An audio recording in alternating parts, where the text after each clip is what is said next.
Hey everybody, this is Heidi Gusted, the designer behind the blog Hands Occupied, and I wanted to talk to you a little bit today about knitting vocabulary, specifically for sweaters.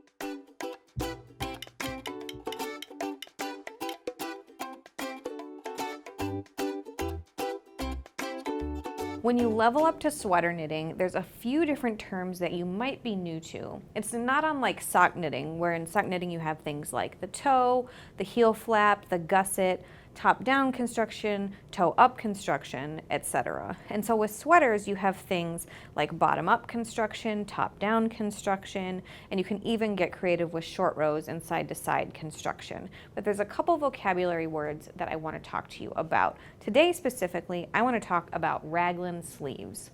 The first sweater style that a lot of people knit does involve a raglan sleeve. And a raglan sleeve, that term applies to more than just knitting.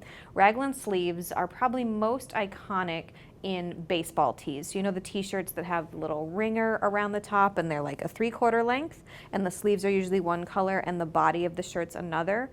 That's probably the most common place you'll have seen a raglan style sleeve. So what a raglan style sleeve is, if we look at this sweater here, is the sleeve is decreased all the way around the shoulders in these two seams that start at the armpits, like so.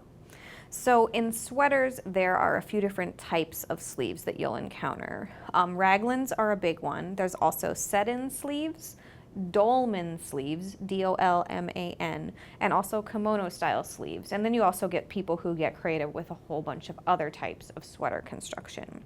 A set-in sleeve, you can see on my jacket here, it's when it's added to the garment and often seamed in. So it's set into the body of the garment. A raglan sleeve, like I said, it's constructed in the round in this case with decreases, if you're working from the bottom up, decreases toward the neckline from the armpit, or if you're working from the top down, increases from the neckline to the armpit as well.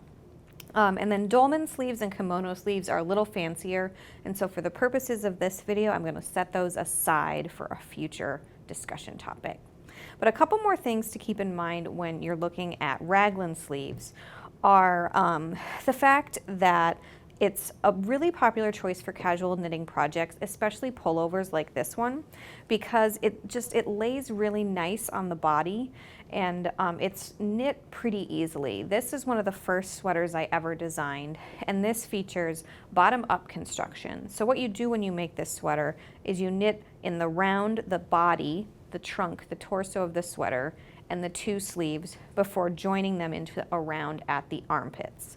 And then you work your decreases, like I mentioned earlier, all the way up to the collar until you work the neckline.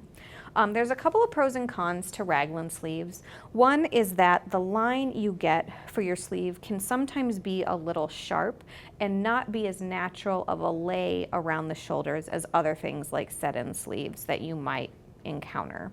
Another critique of raglan sleeves is that you can sometimes end up with a little bit of extra fabric where the sleeve joins the body at the armpit.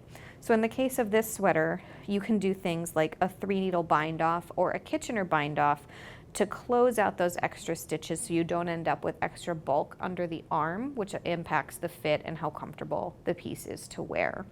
Another reason that you might really want to go with raglan sleeves, other than its ease of knitting, is that it's creating a seamless feel to your project. Yes, you're seaming under the armpits in a lot of cases, but you get to create this sweater where your continuous piece of yarn starts wherever your round begins on the sweater and continues all the way through, so that you can kind of embrace the fact that you did hand make a sweater, so you're not sitting there with a bunch of seams bulking up the place.